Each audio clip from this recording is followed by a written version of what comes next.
Good afternoon. It's an honor to be here. And Ronnie, when you asked me whether I'd be willing to do this, I quite frankly first thought, and I see my two friends in the audience, this honor would better have been gone to Arlen Specter or to my friend Frank Lautenberg.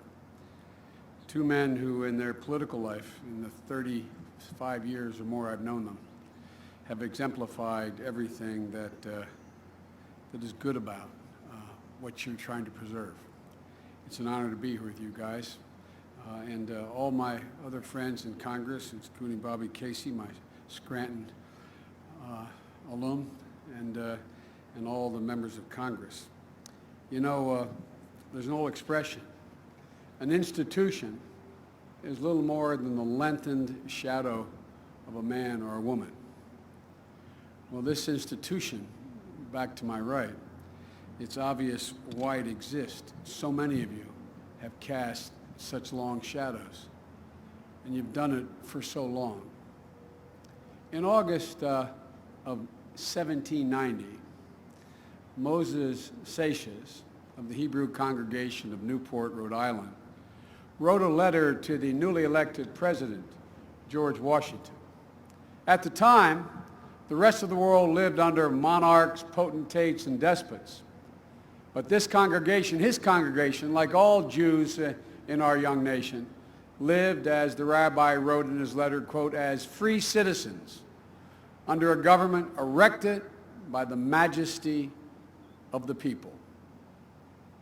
Washington wrote reply that happily the government of the United States would gives to bigotry no sanction, to persecution no assistance, requires only that those who live under its protection should demean themselves as good citizens.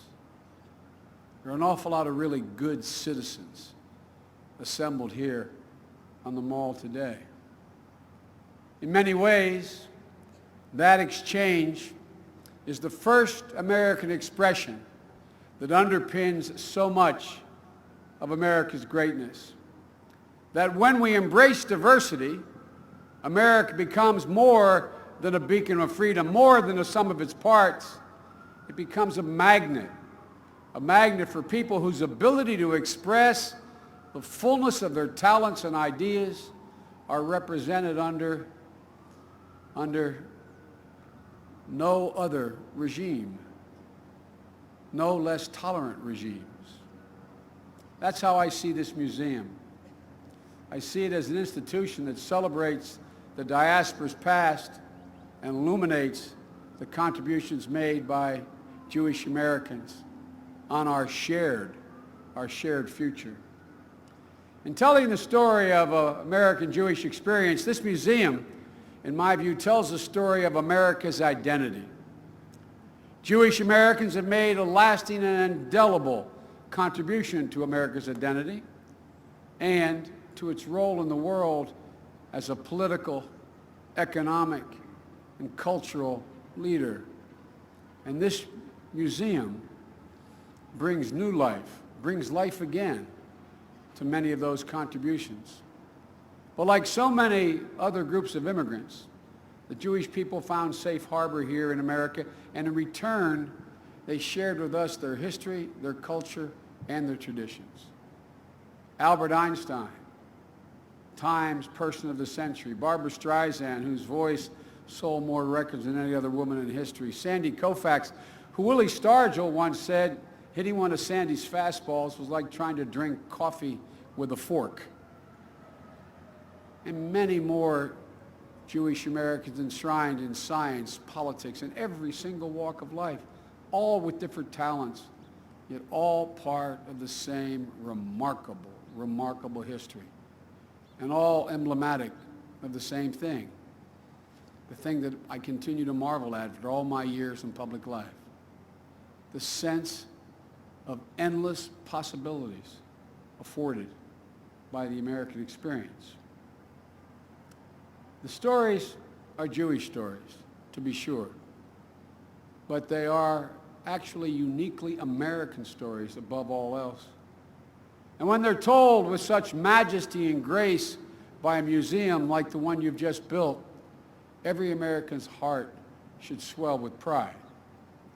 The exhibits in this museum span a historic arc of 350 years, and I can think of few cities, quite frankly, I can think of no other city that would be a fitting showcase for them other than Philadelphia. The birthplace of our independence has been mentioned, obviously, and you can feel sitting in your seats, which brings me to a story that I'd like to share with you.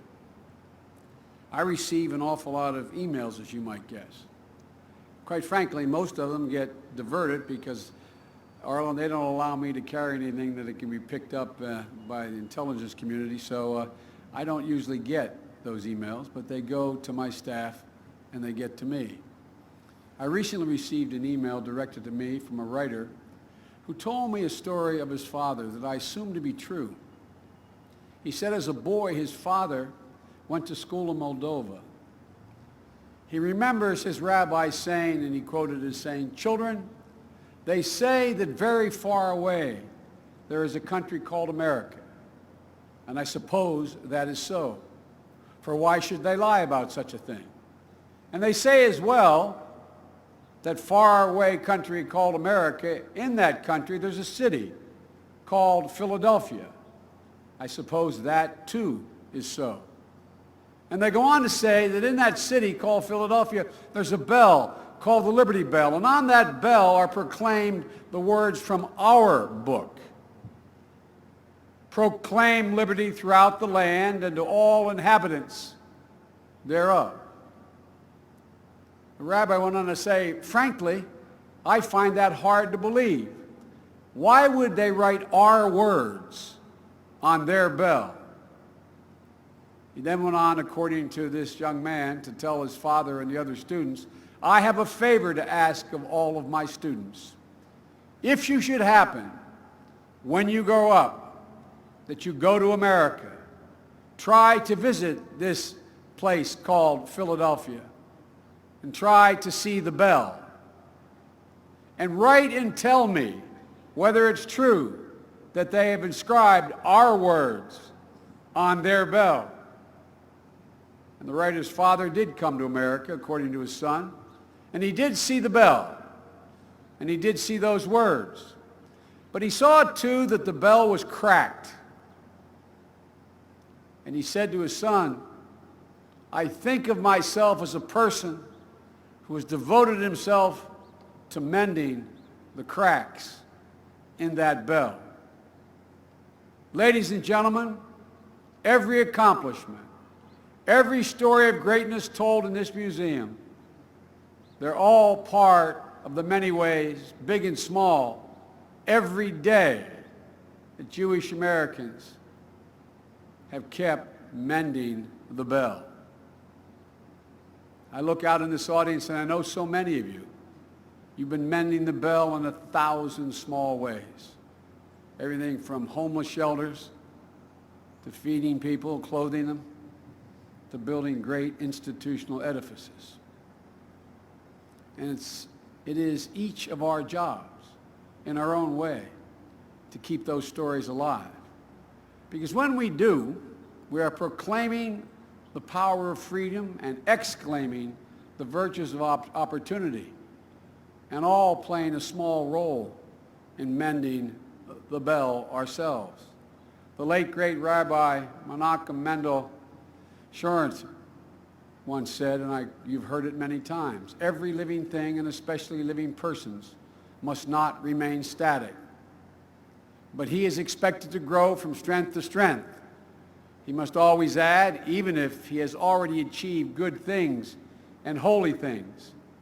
He should never be satisfied with what was achieved yesterday, no matter how perfect or good it was.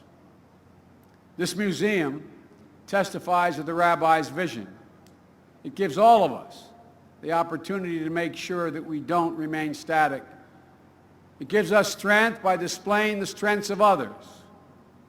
It inspires us all to know that no matter what we have achieved yesterday, no matter what has been bronzed or framed or hung on the walls to represent the remarkable past, there are always more that can and must be done to build a better future, and more that we can do to mend the bell. Thank you all. God bless you for your contributions, and may God bless America, and most of all, may God protect our troops. Thank you.